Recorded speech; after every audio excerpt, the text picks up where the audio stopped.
কাক ও রাজহাঁসের মধ্যে কথাবার্তা চলছিল।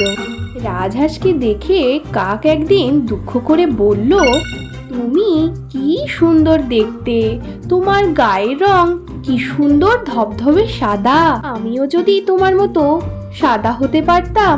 আমার গায়ের রং তো কালো, কি বিচ্ছিরি না দেখতে আমি। কাক ভেবেছিল যে রাজহাঁস জলে থাকে বলেই ওর গায়ের ময়লা সব ধুয়ে ধুয়ে ফর্সা হয়ে গেছে। যেই না ভাবা অমনি তার মাথায়ও বুদ্ধি এসে গেল। কাকটিও জলে নেমে পড়ল আর জলে কয়েকবার ডুব দিয়ে সে পাড়ে উঠে এলো। কিন্তু দেহের দিকে তাকিয়ে সে দেখলো তার গায়ের রং ঠিক যেমন কালো ঠিক তেমনই কালোই রয়ে গেল। তারপর কাকের মনে হলো যে শুধুমাত্র জলে স্নান করে উঠে আসলেই হবে না, ওই জলেই তাকে বাস করতে হবে।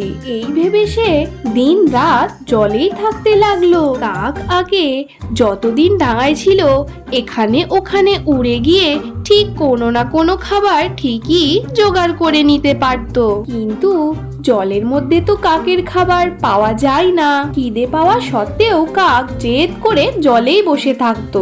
এদিকে সেই কাক না খেয়ে না খেয়ে দিন দিন রোগা হয়ে যেতে থাকলো। রাজহাঁস তখন তাকে ফর্সা হওয়ার বৃথা চেষ্টা করতে মানা করে দিল, কিন্তু তারপরেও কাক রাজহাঁসের কথা একেবারেই শুনলো না। সে রাজহাঁসের মতো সাদা হওয়ার চেষ্টা করেই যেতে লাগলো। এমনি করে জলে থেকে থেকে কাক সাদা হওয়া তো দূরের কথা, না খেয়ে খেয়ে দুর্বল হয়ে একদিন সে মারাই গেল। বন্ধুরা, এই গল্পের শিক্ষা হলো যে নিজের সক্রিয়তা ও প্রকৃতি মেনে নেওয়া উচিত। অন্যের মতো হওয়ার বৃথা চেষ্টা নয়, বরং নিজের গুণাবলী চেনা এবং সেটা কাজে লাগানোই শ্রেয়। হিংসা বা অনুকরণ করে কখনো সুখ বা সাফল্য পাওয়া যায় না।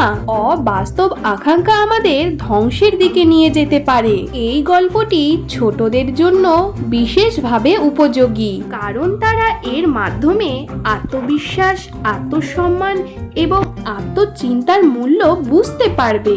আপনারা চাইলে এই গল্পটি ছোটদের বই অথবা পাঠ্যসূচিতে ব্যবহার করতে পারেন। বন্ধুরা, গল্পটি যদি ভালো লেগে থাকে তাহলে অবশ্যই লাইক এবং কমেন্ট করে দেবেন, আর যদি সাবস্ক্রাইব না করা থাকে তো অবশ্যই সাবস্ক্রাইব করে দিন। Thank you for watching.